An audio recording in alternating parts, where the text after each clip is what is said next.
بسم الله الرحمن الرحيم إن الحمد لله نحمده ونستعينه ونستغفره ونعوذ بالله من شرور أنفسنا ومن سيئات أعمالنا من يهده الله فلا مضل له ومن يضلل فلا هادي له أشهد أن لا إله إلا الله وحده لا شريك له وأشهد أن محمدا عبده ورسوله يا أيها الذين آمنوا اتقوا الله حق تقاته ولا تموتن إلا وأنتم مسلمون يا أيها الناس اتقوا ربكم الذي خلقكم من نفس واحدة وخلق منها زوجها وبث منهما رجالا كثيرا ونساء واتقوا الله الذي تساءلون به والأرحام إن الله كان عليكم رقيبا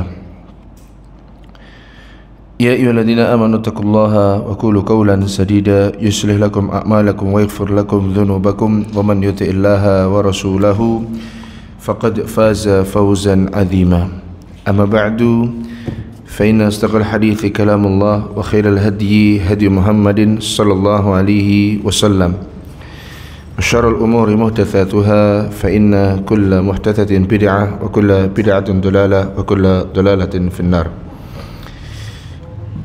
Masyarul ikhwa wal ummahat yang semoga dirahmati Allah Subhanahu wa taala, kita melanjutkan pembahasan dari kitab Syarah Al-Usul Ats-Tsalatsa yang ditulis Syekh Muhammad bin Shalih Al-Utsaimin rahimahullahu taala. Kalau di buku terjemahannya kita terakhir pada halaman 60 dan kita masuk pada halaman 61 sekarang, yaitu tentang 3 landasan utama yang wajib kita ketahui sebagai seorang muslim. Namun sebelumnya saya mohon maaf, mungkin saya tidak bisa sampai akhir di dalam kajian ini karena ada beberapa urusan yang harus diselesaikan. Kita baca di sini tulisan dari Syekh Muhammad bin Abdul Wahhab rahimahullahu taala terlebih dahulu. Fa idza qila laka, apabila dikatakan kepada engkau, mal usulu thalathatu allati yajibu 'alal insani ma'rifatuha, apa 3 landasan utama atau apa 3 usul utama yang hendaknya kita sebagai seorang manusia mengetahuinya. Maka katakan ma'rifatul abdi rabbahu. Yang pertama yaitu apa? Pengetahuan seorang hamba terhadap siapa? Terhadap Rabbnya. Wa dinahu. Yang kedua yaitu apa? Pengetahuan seorang hamba terhadap apa? Agamanya. Wa nabiyahu Muhammadan sallallahu alaihi wasallam. Dan yang ketiga yaitu apa? Pengetahuan seorang hamba terhadap apa?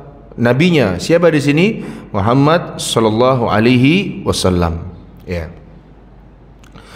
Kenapa sih kok ada 3 hal ini yang penting? Ya, kenapa kok yakni siapa namanya? Syekh Muhammad bin Abdul Wahhab rahimahullahu taala beliau menjabarkan hanya 3 hal ini, karena dari 3 hal inilah nanti akan banyak pembahasan yang apa yang akan timbul.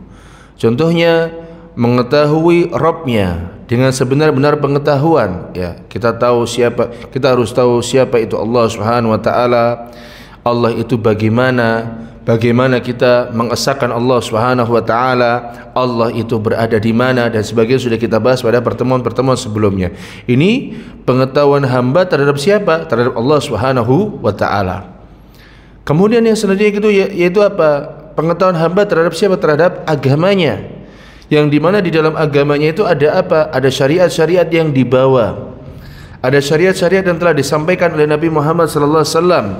Ada syariat-syariat yang hendaknya kita kerjakan, yang dimana nanti ketika kita mengerjakan syariat-syariat tersebut, Allah Subhanahu wa taala akan menyelamatkan kita dari apa? Dari api neraka. Begitu pula kita, yakni yang ketiga yaitu apa? Mengenal Nabi Muhammad SAW. Kita mengenal secara awal terlebih dahulu siapa Nabi Muhammad SAW, bagaimana keluarganya, bagaimana yakni anggota keluarganya yang dalam artian paman-pamannya dan juga yang lain, kita harus tahu. Terus bagaimana sikap kita apabila berhadapan dengan siapa? Dengan sabda Nabi Muhammad sallallahu alaihi wasallam.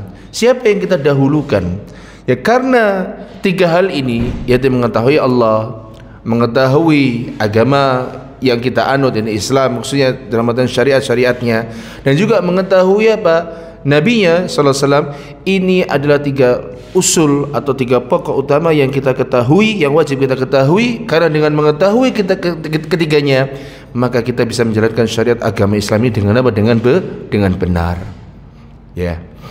Kita baca penjelasannya. Qauluhu, perkataan Syekh Muhammad bin Abdul Wahhab yang berkata, fa idza qila laka, apabila dikatakan kepada engkau, mal usulu thalatha, apa 3 landasan utama?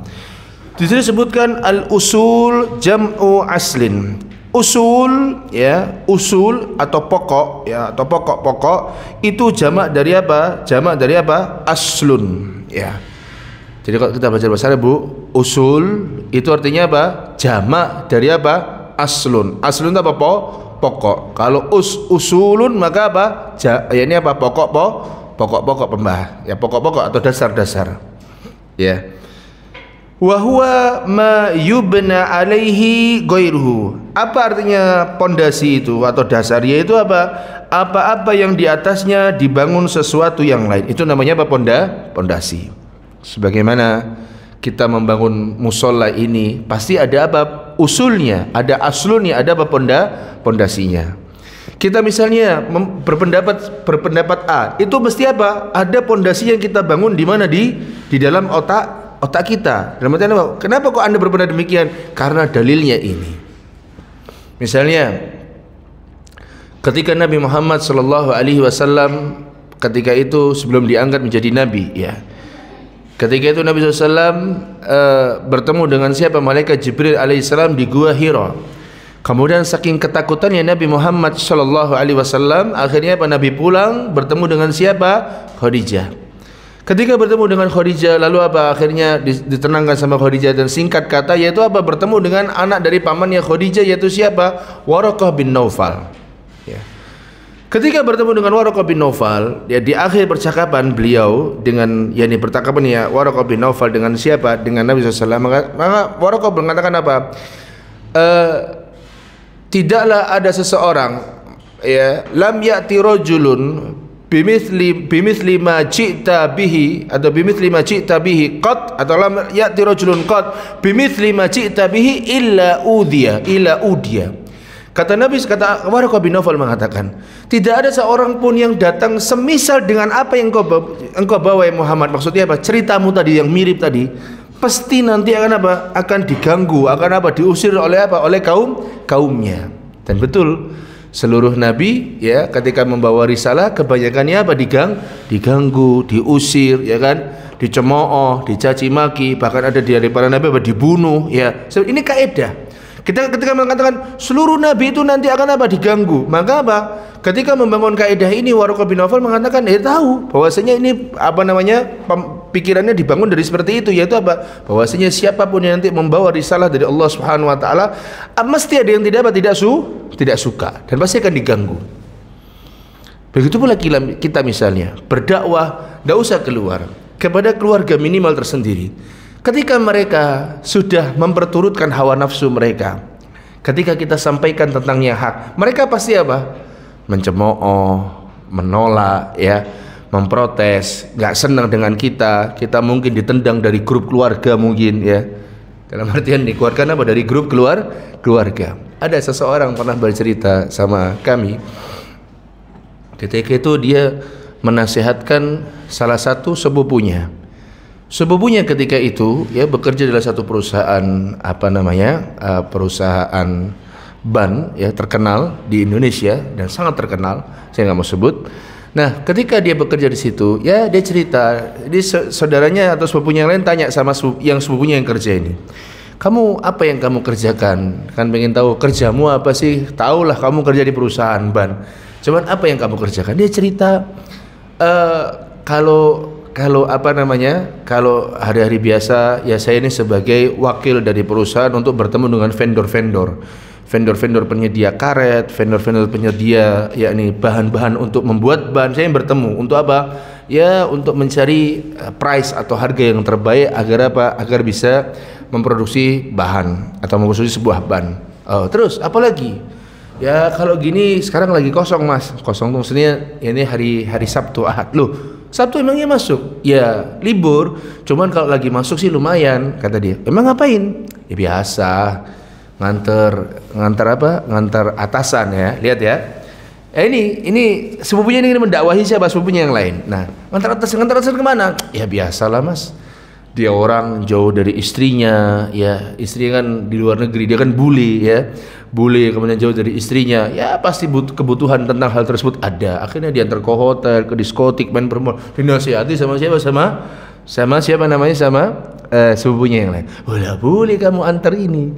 Ini termasuk apa? Ta'awun dalam kemaksiatan, dalam apa? Dan dosa. Ini mau diperingatkan, Pak. Nah, akhirnya ya dia si anak ini cerita sama bapaknya, di bawah saya diingatkan sepupunya begini. Wah, langsung ditelepon bapaknya. Kamu hasad tak sama anak saya?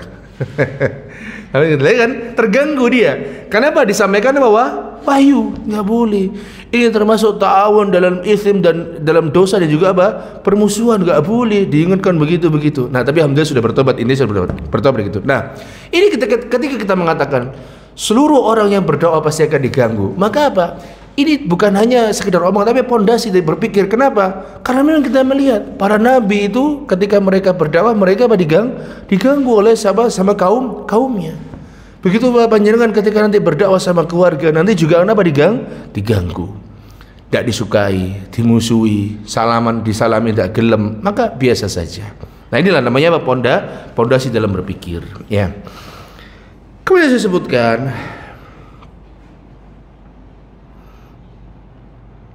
wa min dzalika aslul jidari huwa asasuhu. Maka dari itu pokok dari dinding ialah pokok dari tembok ialah pondasinya, ya. Wa aslu sajarati alladhi yatafarra'u minhu al-a'dhan. Dan pokok atau akar dari pohon atau pokok dari sebuah pohon ialah apa? Adalah apa-apa yang darinya nanti akan tumbuh apa? Cabang-cabang atau batang-batang. Berarti apa? Pokok dari sebuah pohon ialah apa? Akarnya. Karena dengan akar itu nanti akan tumbuh apa? Batang yang pertama, yang kokoh yang di tengah itu. Kemudian apa? Tumbuh cabang-cabang yang lainnya. Sebagaimana firman Allah Subhanahu wa taala dalam surat Ibrahim ayat 24, yaitu apa? Alam taro kaifa daraballahu mathalan kalimatan thayyibatan. Tidakkah engkau perhatikan bagaimana Allah Subhanahu wa taala membuat permisalan, yaitu apa? Kalimat yang baik.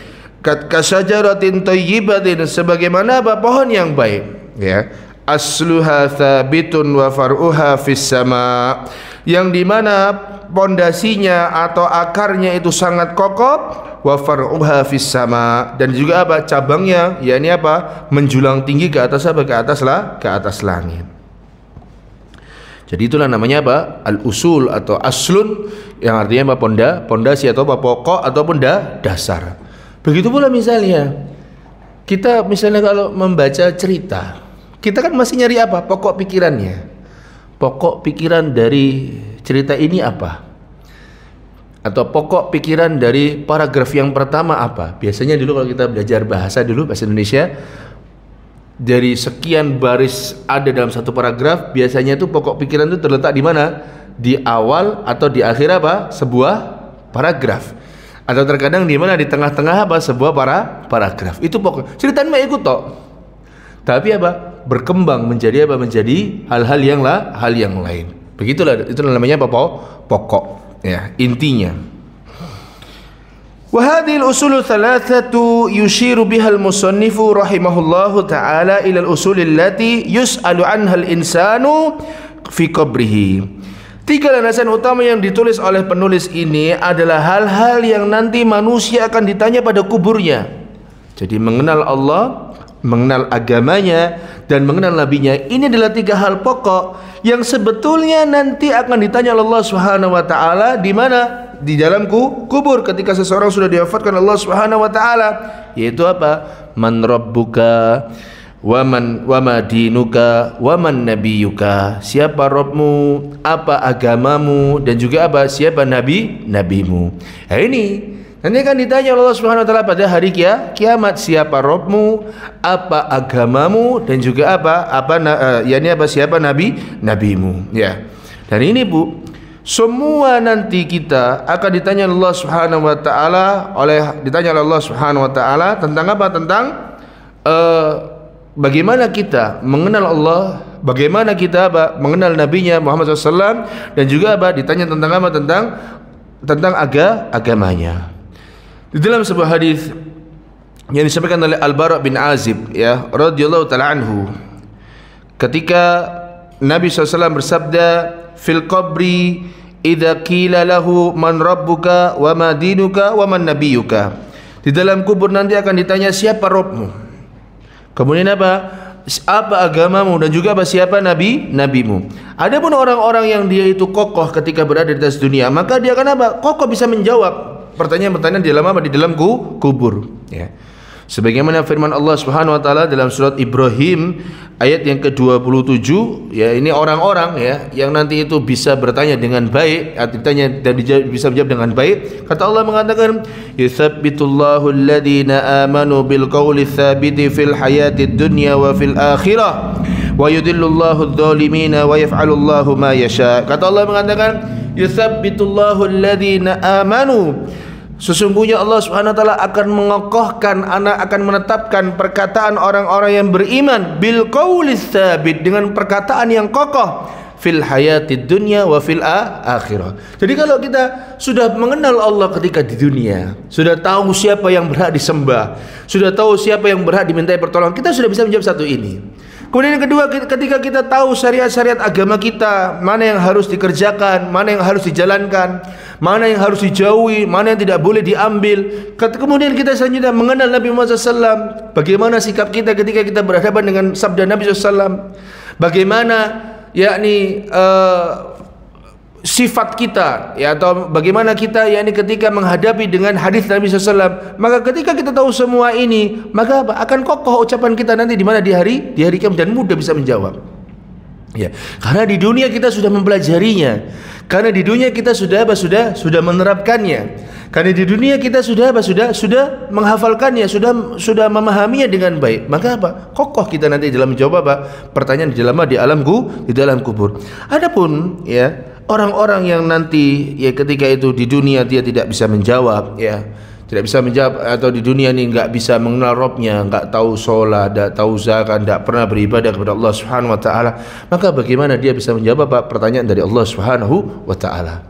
Maka dari itu, dalam hadis yang begitu panjang, Nabi Muhammad sallallahu alaihi wasallam pernah bersabda begini, "Idza qubiral mayyitu aw qala ahadukum atahu malakani aswadani azraqani yuqalu lahu li ahadihima al-munkar wal akharu an-nakir." Kata Nabi sallallahu mengatakan, idza qubiral mayyitu, apabila mayit sudah dikuburkan, ya, maka atahu malakani aswadani azraqani, akan datang malaikat hitam dan biru. Yang satunya dikatakan yaitu malaikat mungkar, dan yang satu dikatakan malaikat nakir. Fayakulani, ya, maka mereka berdua, yakni malaikat ini akan berkata, ma kunta taqulu fi hadzal rajuli, apa pendapatmu tentang lelaki ini? Siapa lelaki ini? Muhammad sallallahu alaihi wasallam. Kemudian fayaqulu ma kana yaqulu, maka dia berkata sebagaimana perkataannya, yaitu apa? Huwa Abdullah wa rasuluhu asyhadu an la ilaha illallah wa anna Muhammadan abduhu wa rasuluh. Dia berkata begini, oh, dialah adalah hamba Allah, tetapi dia juga utusan Allah Subhanahu wa taala. Dia bisa menjawab, Pak. Ya. Tapi kita enggak tahu, Pak, ya, gimana nanti beneran ini kita ngomong kayak bahasa Arab apa pakai bahasa enggak tahu. Ini hanya disabdakan oleh Nabi sallallahu alaihi wasallam begitu.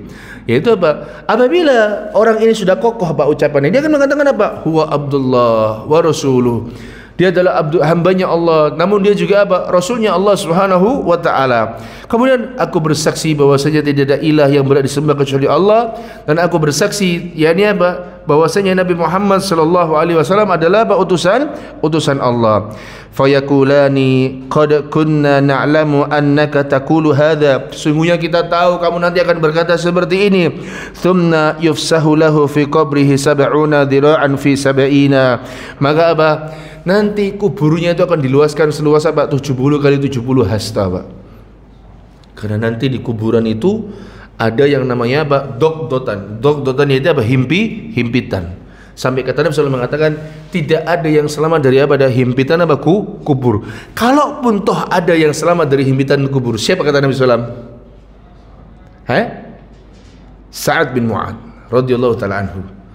Kata Nabi SAW mengatakan tidak ada yang selamat dari apa? Himpitan apa? Kubur. Kalaupun toh ada nanti yang selamat dari himpitan kubur, siapa? Sa'ad bin Mu'ad. Kenapa? Karena meninggalnya Sa'ad bin Mu'ad radhiyallahu ta'ala anhu membuat apa? Membuat arsy Allah menjadi apa? Menjadi bergetar, ya. Nah, ini orang yang pertama, yaitu apa? Orang-orang yang ucapannya kokoh bisa menjawab. Makanya malaikat mungkar dan nakir mengatakan apa? Qad kunna na'lamu annaka taqulu hada. Kita tahu nanti kamu akan berkata seperti ini. Maka dari itu malaikatnya berkata apa? Thumma yufsahu lahu fi qabrihi 70 dira'an fi 70, thumma yunawwaruna lahu fihi, thumma yaqulu lahu nam, fayaqul irji ila ahli fa akhbirhum, atau arji'u ila ahli fa akhbirhum, fayaqulani nam kanaumatil arus alladhi yukiduhu illa ahabbu ahlihi ilaihi hatta yab'athuhu Allahu min maj'ihi dalika. Kemudian ketika orang ini sudah bisa berkata, maka apa? Kata Nabi SAW mengatakan kuburan akan diluaskan sebanyak apa? 70 kali 70 apa? Hasta. Satu hasta itu berapa meter, berapa senti? Setahu saya ya, wallahu alam, satu hasta itu 60 senti. Berarti kalau 70 hasta berarti berapa senti, Pak?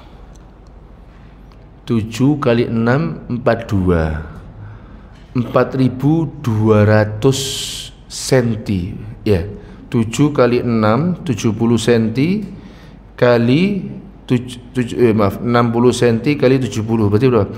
6 kali 7 berarti diluaskan selama apa? Itu berarti 42 kali 42 meter kali 42 meter. Antum bayangkan sih. Itu kalau secara hitungan matematika ya. Kan 7 kali 6, 70 kali 60 berarti berapa? 4.200 cm. 4.200 cm berarti sama dengan berapa meter? 42 meter. Berarti 42 kali 42. Kan 70 kali 42 kali 42. Antum bayangkan. Seluas itu kuburan antum nanti. Tapi ya kita nggak tahu ya, hakikat aslinya kita tidak tahu. Itu hanya sehitungan apa? Secara matematika saja. Namun hakikatnya kita tidak tahu. Diluaskan Pak kuburnya, Pak. Padahal luas kuburan jenengan berapa? 2 kali 1. Mungkin kalau saya lebih, Pak. Kalau saya nggak 2 kali 1 ini. Jangan gemuk, Pak ya. Kalau gemuk itu tidak enak, Pak. Ibu-ibu juga jangan gemuk. Gemuk itu tidak enak, Bu. Saya berusaha untuk menguruskan badan, cuman qadarullah, Allah belum takdirkan. Tapi lanjut. Tsumma yunawwaru lahu fihi. Kemudian apa? Kuburnya akan diterangi, ya. Tsumma yuqalu lahu. Kemudian dikatakan kepada mayit ini, tidurlah, ya. Fayaqulu arji'u ila ahli fa ukhbiruhum. Aku ingin kembali kepada keluargaku, ingin kembali ke rumah untuk apa? Memberitahu, yakni apa? Ingin memberitahu kepada mereka tentang hal ini. Kalimat ini maksudnya. Kemudian fayaqulani, kemudian malaikat mungkar dan nakir berkata, nam kanaumatil arus, tidurlah sebagaimana tidurnya pengantin, alladzi la yukiduhu illa ahabbu ahlihi, yang tidak akan bisa membangunkan tidurnya para pengantin itu kecuali apa? Orang yang dicintainya. Masya Allah, Pak ya. Disuruh tidur sama malaikat. Tidurlah, nikmati apa? Kenikmatan surga. Sampai Nabi mengatakan, tidurlah sebagaimana tidurnya pengantin. Ya kan, pengantin baru itu rata-rata begitu, Pak ya. Bangunnya telat, ya jangan ya. Makanya kalau buat acara manten itu jangan sampai malam-malam ya, subuhnya carry, ya jangan ya. Kemudian hatta yab'athuhu Allahu min maj'ihi ilaihi, sampai akhirnya Allah Subhanahu wa taala akan membangkitkan dari tempatnya. Nah, kemudian orang selanjutnya, wa in kana munafiqon. Adapun orang-orang apabila munafik dikuburkan, sami'tun nasa, dia akan menjawab begini. Ditanya, Pak, sama malaikat, orang-orang munafik tadi didudukkan sama malaikat, ditanya sama malaikat mendengarnya. Mungkar nakir, apa pendapatmu? Mata qaulu li fi hadzal rajul, bagaimana pendapatmu tentang orang ini Muhammad SAW? Kemudian mereka mengatakan apa? Sami'tun nasa yaquluna faqultu mithlahu la adri. Aku mendengar manusia berkata begitu, aku cuma ikut-ikut tapi aku enggak tahu. Dalam riwayat disebutkan orang ini akan berkata apa? Karena apa? Enggak bisa menjawab, tidak mengenal Nabi Muhammad sallallahu alaihi wasallam. Fayakulani qad kunna na'lamu annaka taqulu dzalika. Kata malaikat kadang-kadang kita tahu kamu ini akan berkata seperti ini.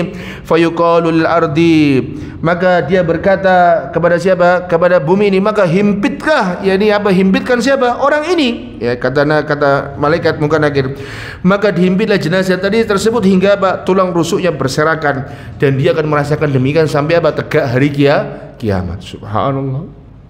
Jadi mengerikan sekali Pak dalam kuburan itu. Makanya sebagian Allah mengatakan begini, bangunlah di tengah malam agar engkau mendapatkan cahaya di tengah apa? Gelapnya apa? Kuburmu kelak.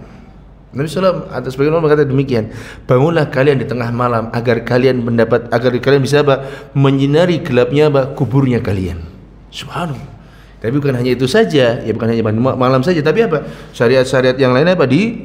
Dikerjakan. Nah, maka saya sebutkan awradal muallifu rahimahullahu taala hadhil mas'alata bisigotis su'ali, ya. Dan penulis di sini mendatangkan masalah ini dengan metode tanya jawab, wadzalika min ajli an yatanabbah al-insanu laha, yang demikian dilakukan agar apa? Agar setiap orang memperhatikan masalah tersebut dengan seksama. Jadi misal, kamu tahu enggak apa sih 3 landasan utama yang kita ketahui? Kenapa kok Syekh ini mendatangkan dengan metode tanya jawab? Agar apa? Agar kita ini apa? Konsentrasi, betul-betul perhatian. Ini masalah apa? Penting. Misalnya saya sebagai guru misalnya bertanya, kamu tahu enggak kapal selam? Nah, ini sudah mikir Pak.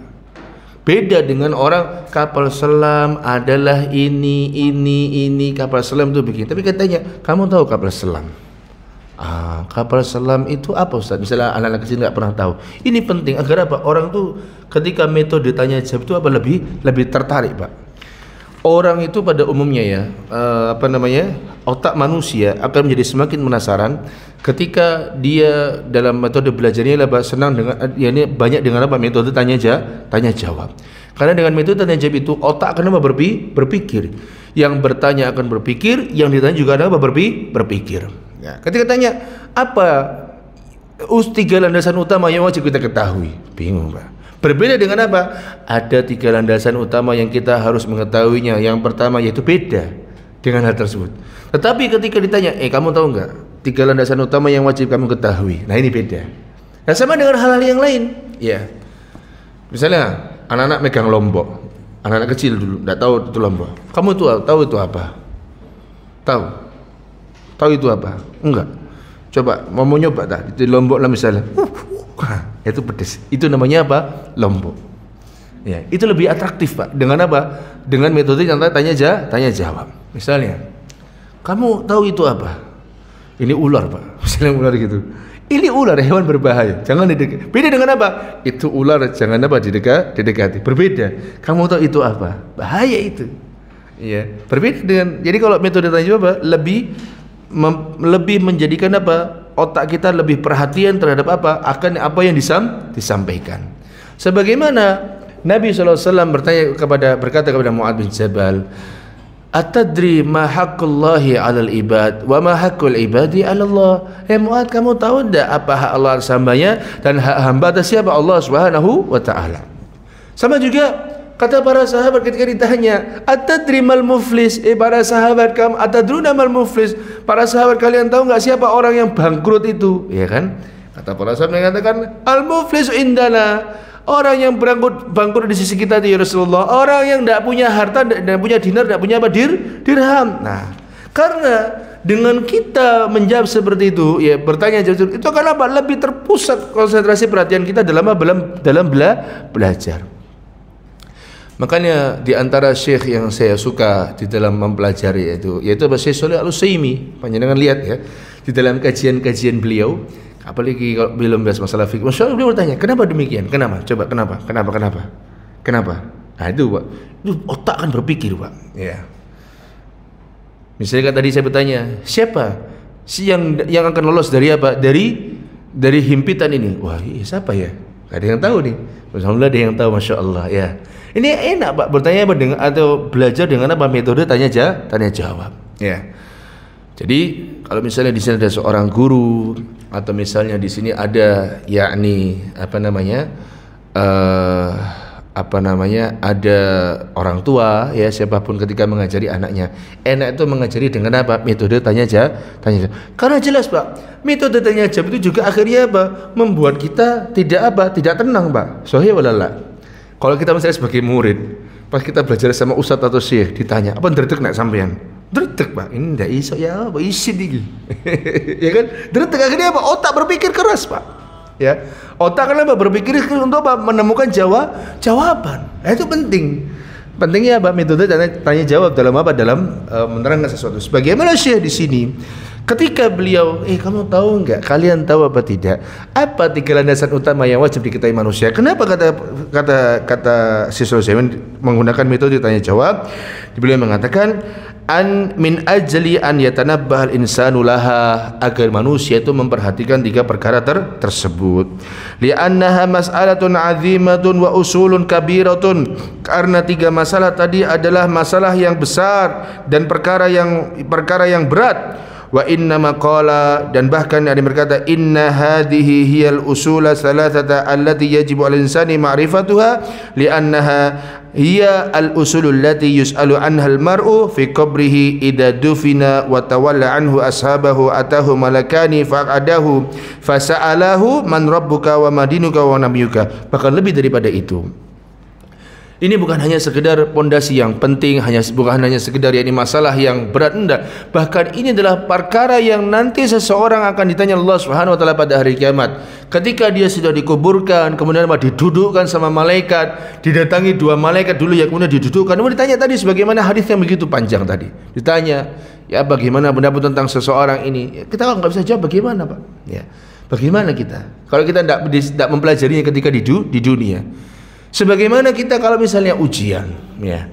Kalau ujian misalnya tanya ujian lisan, ditanya Pak, lebih ndredeg mana Pak? Ujian lisan apa ujian tulis Pak?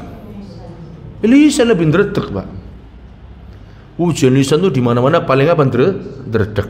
Saya ingat betul ya, tapi saya tidak mengalaminya. Dari kakak-kakak yang mengalami dan sebagai adik kelas yang mengalami, yaitu ketika berjalan sama Ustaz Husnul rahimahullahu taala. Ustaz Husnul itu Masya Allah dalam masalah yakni sorof ajib beliau itu dulu dengar dari kakak kelas, dan akhirnya di tahun saya nggak ada, di tahun adik-adik berlaku lagi. Itu ketika dulu belajar rahimahullahu taala rahmatan wasiatan, itu ketika ujian Pak, disuruh ngambil 3 kertas Pak, ada banyak kertas diambil, fi'il apa yang harus ditasrif, mulai dari apa? Fi'il madi, fi'il mudhari, fi'il amr, isim fa'il, ya, isim zaman, isim semua ditaruh sama beliau. Itu tidak iso Pak, kata beliau. Kata dengar kakak kelas, digebrak aja, debrak. Itu langsung Pak otak. Kata kelas itu langsung buyar ini otak, gitu. Karena apa? Tegang sudah. Makanya ujian lisan itu apa? Lebih mengkhawatirkan daripada ujian tulis, ya. Ujian tulis masih bisa mikir Pak, apa ya. Tapi kalau ujian lisan langsung berhadapan dengan apa? Dengan asesornya, dengan pengujinya. Kalau tidak bisa kita menjawab dengan apa? Dengan lancar, habis kita Pak. Misalnya panjenengan ikut tes kerja, wawancara, ditanya ini, tanya itu, berdek Pak. Ini pertanyaannya arahnya kemana ya? Ini pertanyaannya apa? Arahnya kemana ya? Bahkan terkadang sebagian penguji atau HRD ya, di dalam urusan dunia pekerjaan itu bertanya, kamu kalau ada nyamuk kecil sama nyamuk besar, kamu mau bunuh yang mana? Ini pertanyaan logika Pak nanti Pak. Ini akhirnya harus nyambung dengan apa?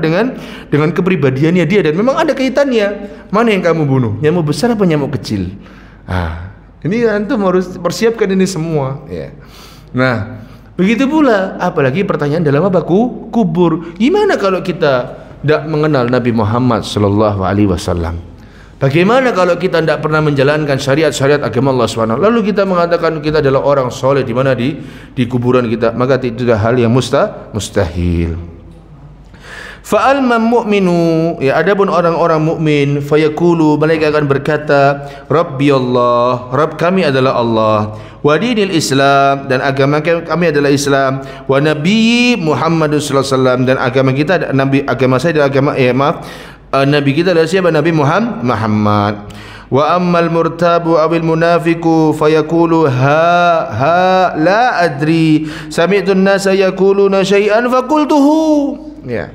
Ini akibatnya kalau kita tidak mengetahui yakni Allah, tidak mengetahui nabinya, tidak mengetahui siapa agamanya, maka mereka berkata apa? La adri, kami enggak tahu. Sami'tu an-nasa yaqulu faqultuhu. Mau manusia berkata apa ya kita ikut-ikutan aja, ya.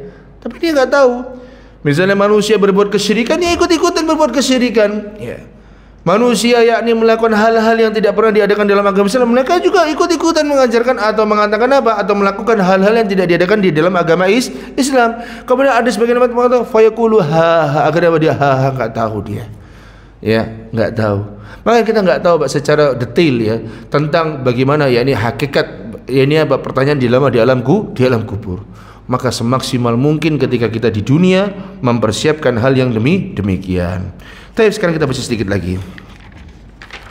Ma'rifatul abdi rabbahu, yaitu pengetahuan seorang hamba terhadap Rabbnya. Ya, ma'rifatul abdi rabbahu.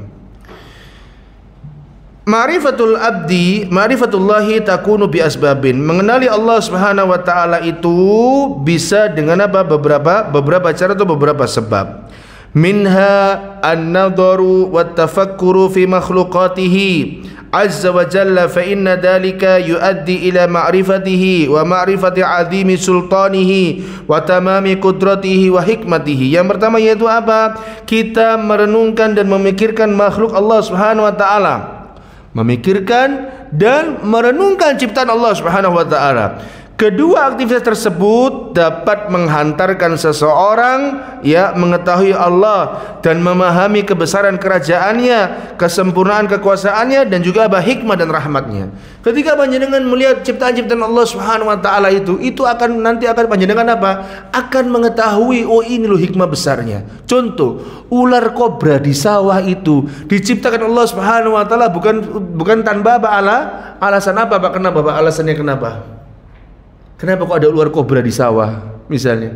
Ya untuk makan tikus-tikus itu Pak, yang dimana tikus-tikus itu menjadi apa? Hama bagi siapa? Bagi padi. Loh iya loh Pak, serius ini. Jadi kalau rantai makanan itu diputus, maka pasti ada apa yang berkembang. Panjenengan belajar rantai makanan enggak dulu waktu SD? Ibu-ibu belajar rantai makanan enggak? Rantai makanan tertinggi apa Bu? Wah lali habis, buyar. Itu kalau kobra itu dihilangkan di mana? Di sawah, curas. Maka yang berkembang apa? Tikus. Ya. Tikus akan berkembang biak. Ya. Itu. Kalau panjenengan tahu apa sih kenapa Allah ciptakan hewan buas itu kenapa? Kenapa kalau ciptakan kobra? Ya. Kok kobra bisa masuk rumah? Bukan kobra yang masuk rumah itu. Panjenengan yang masuk di rumahnya apa? Kobra. Nah, itu logikanya Pak. Sama seperti kemarin misalnya ada di berita itu, saya mikir juga oh iya bisa jadi ya. Ada orang di Sumatera sana, dia mungkin di pedalaman ya. Rumahnya yakni apa? Dihancurkan sama apa? Gajah. Lalu gajahnya dipukuli, dimarahi. Lu kebalik. Bukan gajah yang merusak rumah panjenengan yang merusak apa rumah tempat tinggalnya gajah. Karena gajah itu ketika bermigrasi itu Bu, jalannya ketika migrasi pertama dan balik itu sama, tidak akan berbeda. Ya, justru panjenengan yang hadir itu yang merusak tempat lalulangnya gajah. Ya. Nah itu ketika kita melihat ini, masya Allah, panjenengan akan tahu kenapa Allah ciptakan nyamuk. Ya. Ketika Allah ciptakan nyamuk itu ada faedahnya Bu, yaitu apa? Terbitlah obat nyamuk, yang dimana obat nyamuk itu bisa memperkerjakan apa? Banyak orang. Iya apa tidak? Iya. Jadi semua ciptaan Allah itu tidak ada yang sia-sia. Ya. Misalnya, kenapa Allah sih kok nyiptakan orang habis makanan itu mesti mohon maaf ya. Ya memang begitu. Setelah ampasnya habis harus apa? Dikeluarkan. Kalau enggak dikeluarkan, ya apa yang terjadi? Ya perut akan menjadi apa? Menjadi kembung, ya. Terus kenapa enggak Allah ciptakan kok biar hilang gitu sih? Ya itu tanyaan sama Allah sendiri, ya. Ya karena Allah memang ciptakan sesuai dengan kehendaknya. Kenapa sih kalau Allah ciptakan tai sapi misalnya? Lo lihat tai sapi bisa menjadi apa? Bubuk kandang. Jadi Kita mengetahui Allah Subhanahu wa taala itu bisa dengan apa? Melihat ciptaannya, ya. Misalnya kita melihat di lingkungan kita ini rusak, ya Allah rusak ya. Lingkungan kita itu alhamdulillah Allah jadi meskipun mereka rusak itu ya, mereka liar, mereka tidak mau sholat ya, mereka tidak mau apa? Sembahyang, mereka tidak mau puasa, tapi Allah tetap kasih apa? Rezeki bagi dia. Mereka nggak sadar bahwasanya rezeki itu datangnya dari siapa? Dari Allah Subhanahu wa taala. Ini akan membuat apa? Oh iya, lah wong sing kafir dikasih makan, mosok aku sing mukmin nggak dikasih apa? Makan. Itu akan menjadi apa? Kenal sama siapa? Sama Robnya. Lah wong sing orang ndak tahu salat dijamin makannya, dan iya aku sing senantiasa salat kok ndak dijamin apa maka itu nanti akan mengenali apa? Ciptaannya itu siapa? Allah Subhanahu wa taala. Dan Allah jangan melihat hikmah-hikmah dalam hidup itu, Pak. Misalnya, ini kenapa ya orang ini kok sudah tua, sakit-sakitan terus. Akhirnya kita dengar cerita, oh ternyata dia ketika mudanya itu senang mengganggu siapa? Tetangganya, mendolimi tetangganya. Akhirnya tetangganya itu keluar hingga terusir dari rumahnya. Ya, akhirnya mungkin dia berdoa ya ini kepada Allah Subhanahu wa taala untuk menimpakan azab kepada orang ini. Akhirnya orang ini kena azab ketika di dunia. Ya itu bisa jadi, Pak. Ada hikmah-hikmah yang terkandung semuanya. Ya. Ada hikmah-hikmah apa yang terkandung dalam setiap apa yang Allah Subhanahu wa taala ciptakan dan Allah jadikan ya. Maka dari itu, di antara sebab kita bisa mengenali yaitu siapa? Mengenai Allah Subhanahu wa taala, yaitu apa? Dengan kita melihat tanda-tanda kebesaran Allah Subhanahu wa taala. Sebagaimana di halaman 63 Allah berfirman, inna fi khalqis samawati wal ardi wa ikhtilafil laili wan nahari la ayatin liulil albab. Sesungguhnya di dalam penciptaan langit dan bumi ya, dan bergantinya siang dan malam itu adalah apa? Ada tanda-tanda bagi orang-orang yang mau berakal, mau berpikir. Alhamdulillah di Surabaya ini ya, paginya 12 jam, sorenya ya ini malamnya juga apa? 12 jam. Ada satu negeri yang dia itu enggak pernah dapat apa? Malam, bukan dapat siang, Bu. Dapat malam, Bu. Malamnya cuma 2 jam, Bu. Kayak kemarin saya beberapa bulan, 1 atau 2 bulan chat-chatan sama Ustaz Agus Suranto. Dia bilang isaknya itu jam 1 atau jam 2 malam gitu kalau nggak salah. Subuhnya jam 4:30, Bu. Jangan bayangin sendiri. Kenapa lo ciptakan seperti itu? Berpikir, kenapa ya begitu ya? Apa mungkin di sana itu ya ini apa namanya lagi musim apa? Panas sekali ya, musim panas sehingga apa? Lebih malam apa panjang itu apa lebih malam itu lebih apa lebih panjang. Saya mikir itu kenapa ya kok begini ya? Kenapa? Nah itu dengan kita melihat tanda-tanda kebesaran Allah Subhanahu wa taala, kita akan mengetahui apa? Atau dengan kita melihat makhluknya Allah Subhanahu wa taala, kita nanti akan kenal kebesaran siapa? Kebesaran Allah Subhanahu wa taala. Kemudian selanjutnya di antaranya firman Allah Subhanahu wa taala dalam surat Yunus ayat 6 itu, inna fi ikhtilafil laili wan nahari wama khalaqallahu fis samawati wal ard la ayatin liqaumin yattaqun. Sesungguhnya di dalam pergantian siang dan malam serta apa yang diciptakan Allah Subhanahu wa taala langit dan bumi terdapat tanda-tanda kekuasaan bagi orang-orang yang bertakwa kepada Allah Subhanahu wa taala. Ya.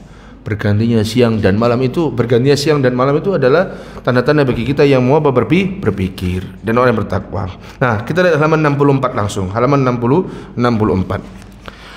Wa min asbabi ma'rifatil 'abdi rabbahu an-nadharu fi ayatis syar'iyyati wa hiya al-wahyu alladhi ja'at bihi ar-rusul alaihimus salatu wassalam.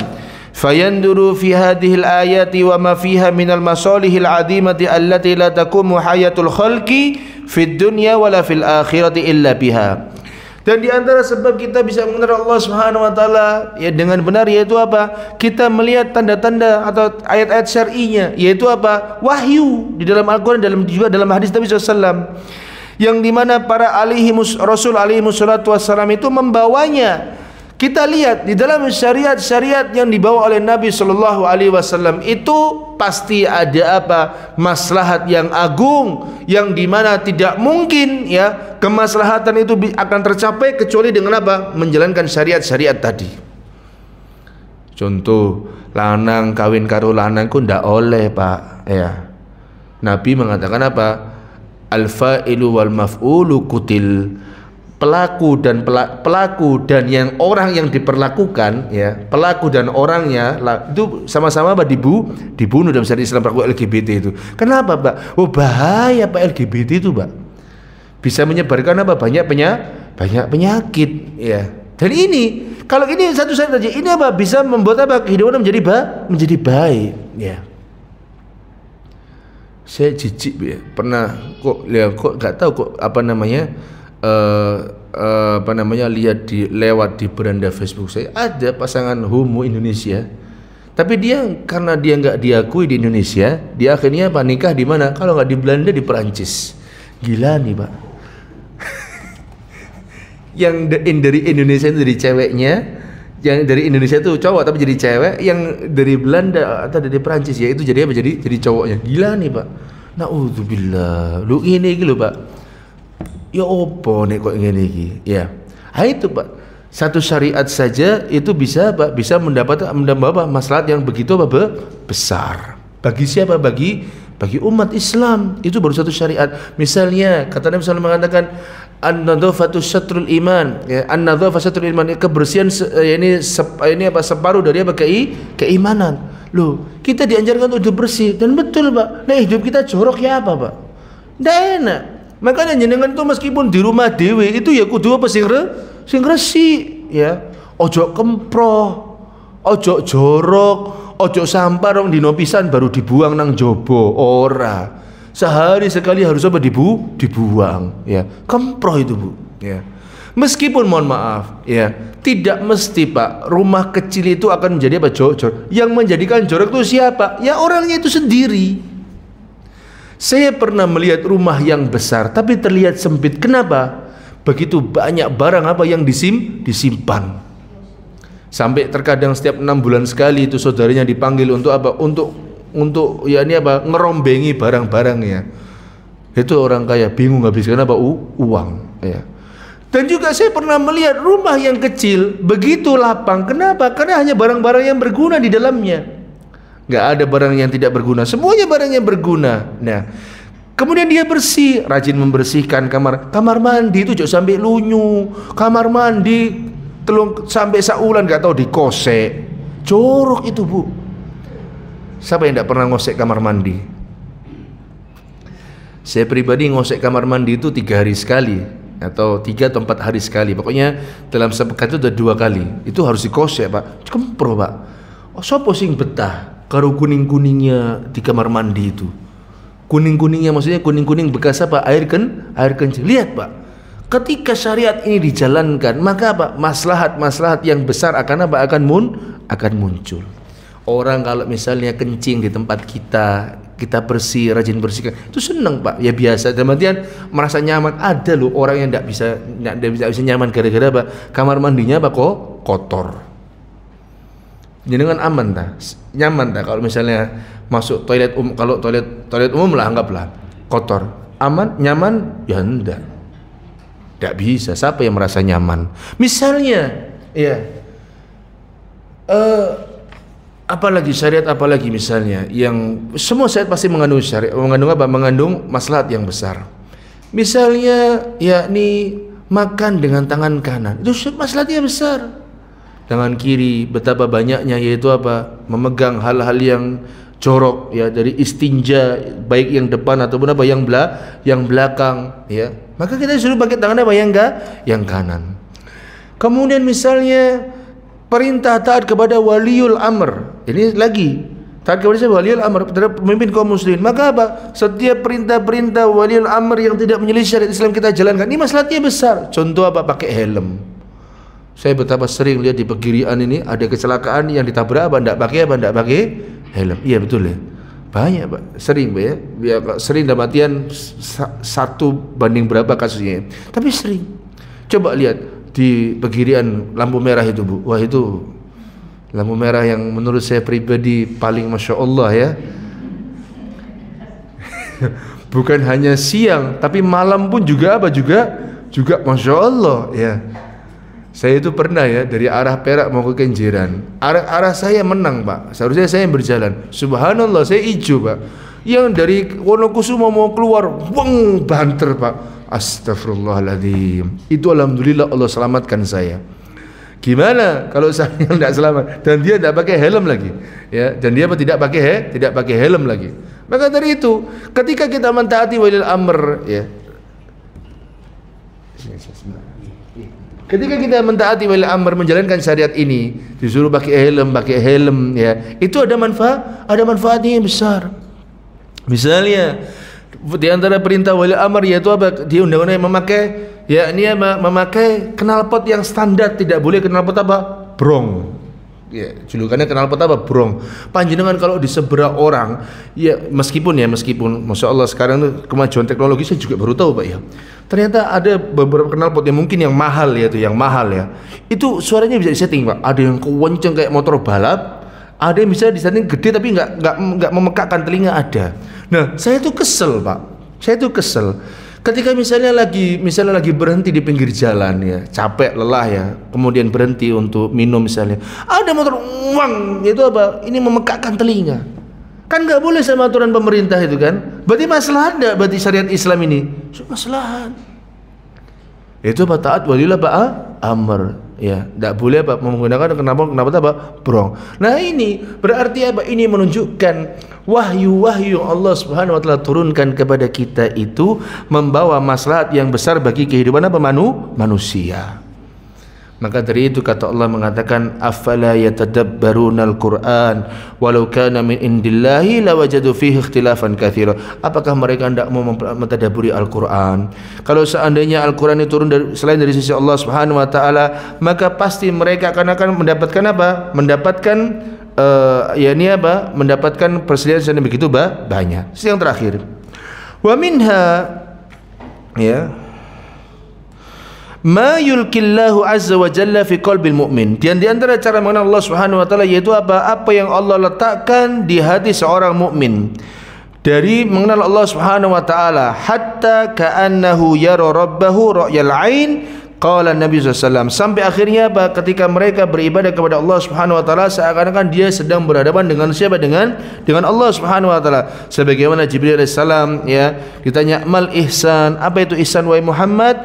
An ta'budallaha ka'annaka tarahu fa illam takun tarahu fa innahu yaraka. Yaitu engkau beribadah seakan-akan Allah melihatmu, dan apabila engkau tidak bisa melihat Allah, maka pasti Allah akan apa? Melihatmu. Itu loh Pak, kalau sudah ditanamkan di hati seorang mukmin, kita ibadah khusyuk gitu Pak ya, tidak mikir yang lain ya. Sekarang betapa banyak solat yang kita kerjakan ya, ternyata apa? Kita justru malah apa? Mikirkan urusan apa? Dunia. Bayar utang ya, bayar SPP, bayar apa? Bayar listrik, bayar cicilan, bayar tagihan ya, dan lain. Tetapi ketika kita solat ya, kemudian ketika kita bahkan ya, ketika kita puasa pun kita apa? Masih mencari urusan dunia, pengin kuru, pengin sehat, pengin ramping. Padahal ibadah kepada Allah Subhanahu wa taala, ya. Maka dari itu kalau kita beribadah, maka ini yang paling tinggi yaitu apa? Kita bisa melihat Allah Subhanahu wa taala. Wah, dia wasi Allah Subhanahu serius. Tak bisa main-main, ya. Tak bisa apa bercanda. Misalnya ketika mengaji, wah dia semakin bersemangat. Sama juga, Pak. Misalnya ketika kita disuruh, ayo banyak-banyakan membaca. Siapa yang paling banyak membaca, aku akan berikan apa? Ganjar. Misalnya kita nyuruh sama anak kita, banyak-banyakan membaca buku. Siapa yang satu hari bisa membaca 20 halaman, misalnya anak kelas 2 SD, kelas 3 SD misalnya gitu kan, Abah kasih 100.000 dan paham ceritanya. Semangat enggak kita, Pak? Kita semangat. Sebagaimana ketika kita berpuasa, yang dimana kalau kita puasa satu hari puasa saja itu bisa menjauhkan wajah kita dari api neraka sepanjang apa? 70 tahun perjalanan. Kita semangat enggak? Seharusnya semangat. Tapi karena kita enggak merasa diawasi Allah Subhanahu wa taala, kita merasa oh Allah enggak kelihatan. Akhirnya apa? Kita puasanya apa? Malas-malasan. Misalnya saya bilang sama jenengan. Coba Bu, kalau panjenengan misalnya sehari bisa menyetrika, misalnya mohon maaf sekali, panjenengan pembantu misalnya, mohon maaf. Terus bilang, majikan jenengan bilang sama jenengan, kalau panjenengan sehari ini bisa menyelesaikan satu lemari ini, saya kasih bonus 2 juta misalnya gitu. Semangat gak Bu? Oh semangat.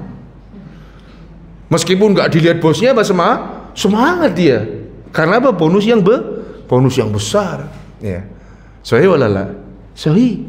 Kenapa dalam urusan dunia kita bisa seperti itu, tapi dalam urusan akhirat yang Allah tidak pernah mengingkari janjinya, yang Allah Subhanahu wa taala adalah zat yang apa? Tidak pernah menyelisihi apa yang Dia sudah janjikan kepada kita. Tapi kok kita apa? Bermalas-malasan. Makanya yang paling tinggi yaitu apa? Ihsan. Yaitu kita beribadah kepada Allah Subhanahu wa taala seakan-akan kita melihat siapa? Melihat Allah Subhanahu wa taala. Kita nanti bisa mengenal Allah Subhanahu wa taala. Wallahu a'lam bishawab. Insyaallah pada pertemuan mendatang kita akan membahas yaitu apa? Ma'rifatul abdi dinahu. Yaitu seorang hamba mengetahui yaitu apa? Agamanya. Kita akhiri dengan doa kafaratul majlis. Subhanakallahumma bihamdika asyhadu an la ilaha illa anta astaghfiruka wa atubu ilaika. Assalamualaikum warahmatullahi wabarakatuh.